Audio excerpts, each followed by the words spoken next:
حضور اگلا سوال جناب مودود انصاری صاحب جو کلیپم سے تشریف لائے ہیں ان کا ہے، میں ان سے درخواست تشریف لائیے.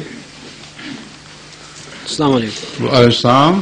اجازت؟ جی کیا حال ہے؟ آپ ٹھیک ہیں؟ جی اللہ کا شکر. جی میرا سوال جو ہے وہ دو حصوں پر مشتمل ہے. پہلا حصہ ذرا طویل اور دوسرا مختصر ہے. یہ کہ یہود اور نصارہ اور مسلمانوں کی ایک بہت بڑی جماعت احمدیہ کے علاوہ اس بات پر یقین رکھتی ہے کہ عیسیٰ علیہ السلام کا دوبارہ نزول ہوگا، وہ تشریف لائیں گے. اس سلسلے میں جماعت احمدیہ اس بات کا یقین رکھتی ہے کہ غلام احمد مرحوم عیسیٰ علیہ السلام تھے. اس سلسلے میں کوئی دلیل، آپ ٹھوس دلیل ارشاد فرمائیے. اس کا دوسرا حصہ بھی اگر آپ وہ اس کے بعد. اچھا شکریہ. جماعت احمدیہ کا عقیدہ آپ نے بیان کر دیا، مجھے کرنا چاہیے تھا.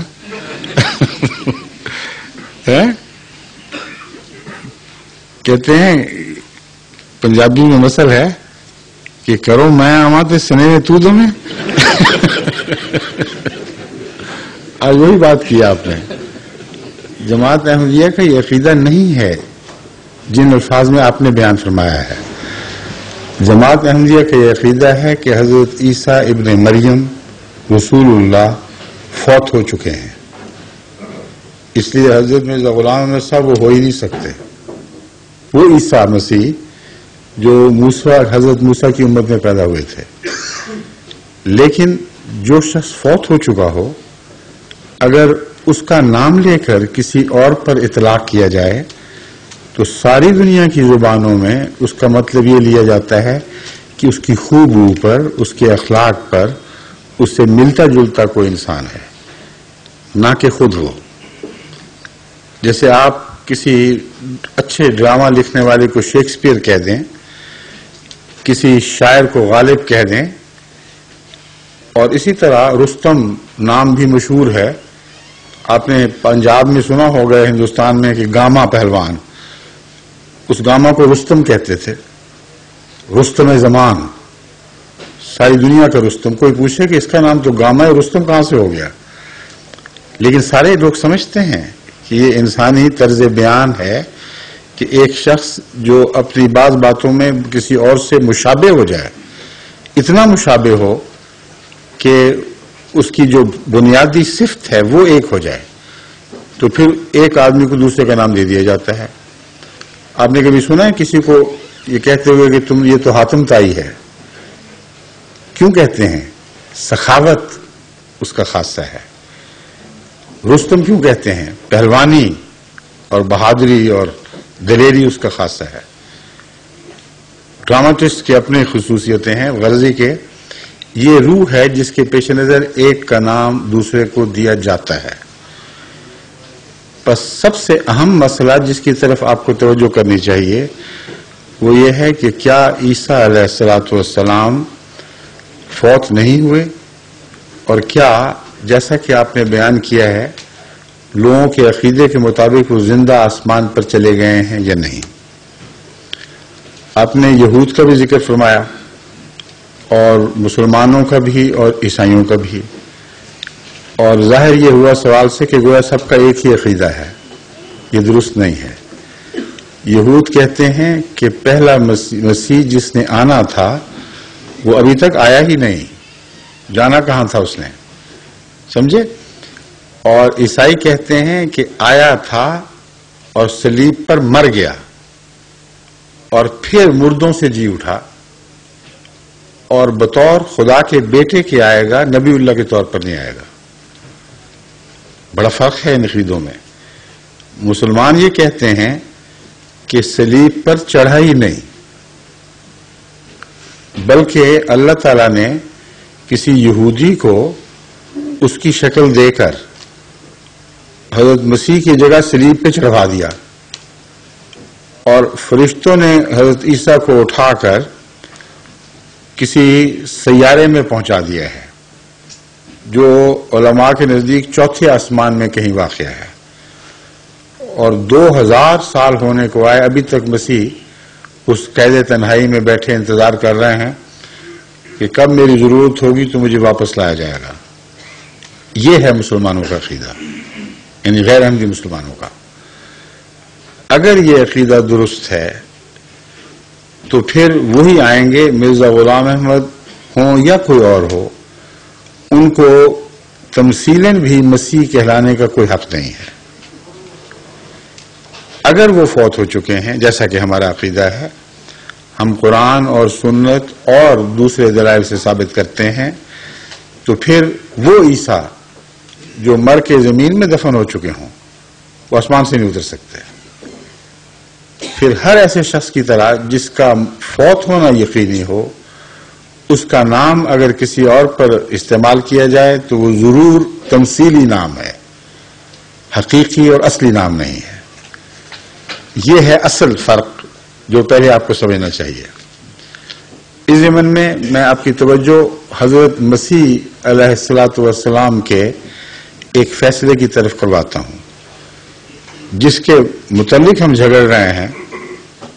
وہ سب سے بڑا مجاز ہے کہ فیصلہ کرے.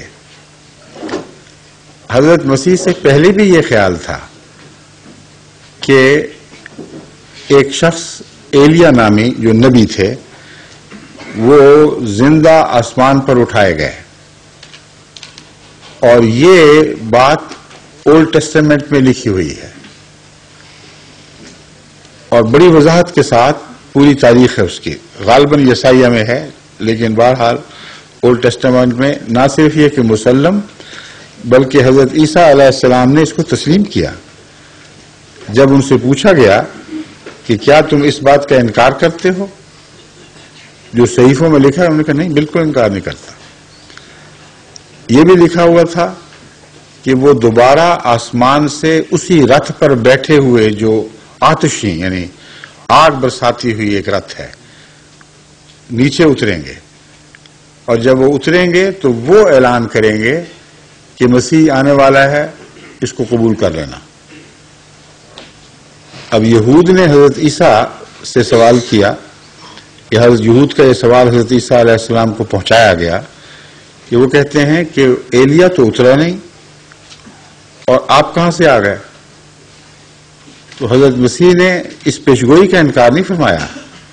فرمایا ٹھیک ہے، لیکن حضرت یحییٰ جو یوحنا بپتسمہ دینے والے کہلاتے ہیں، یہ وہی ایلیا ہیں جنہوں نے آسمان سے آنا تھا.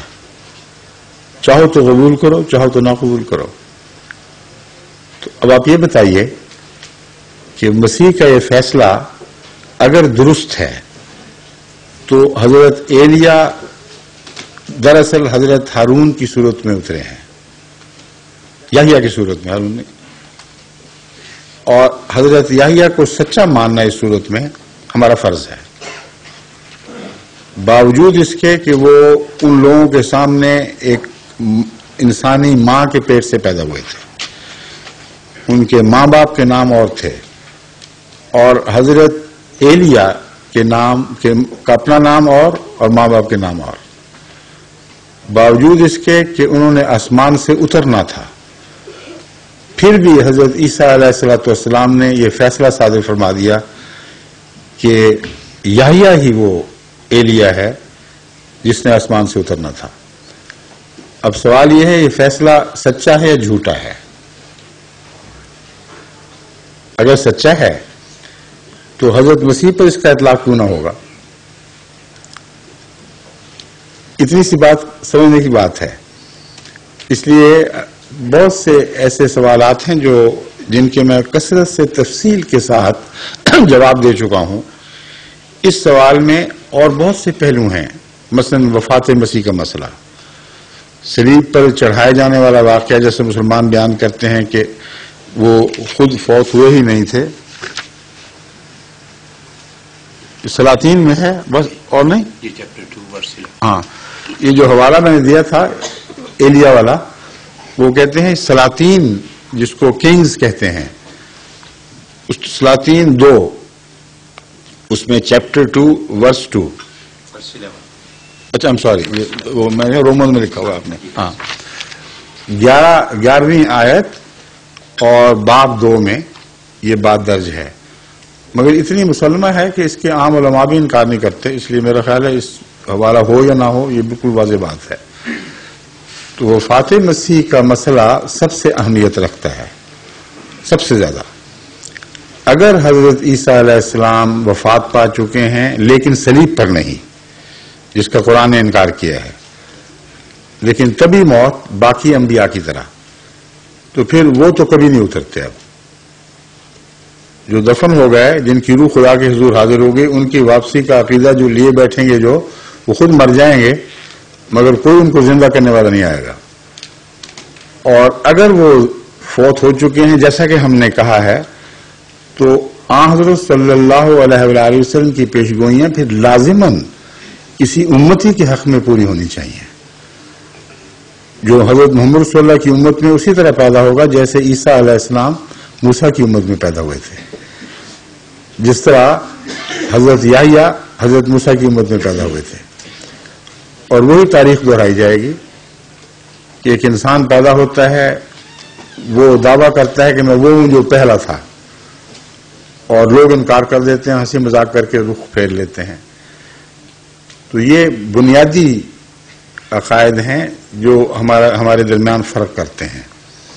ان کی تفصیل سے متعلق اگر آپ کو دلچسپی ہو، اور اگر اس سوال و جواب کے آخر پر وقت ہوا تو پھر میں واپس آ جاؤں گا اس مسئلے پر، لیکن ہم آپ کو بہت سا لٹریچر کتابیں دے سکتے ہیں جن میں بڑی وضاحت سے باتیں مذکور ہیں، اور میری اپنی ویڈیوز اور آڈیوز ایسی ہی مجالس کی موجود ہیں جس میں بہت تفصیل سے میں نے ہر پہلو کو چھیڑا ہے۔ تو میں امید رکھتا ہوں کہ آپ انشاءاللہ جب سنیں گے تو آپ کا دل مطمئن ہو جائے گا۔ شکریہ۔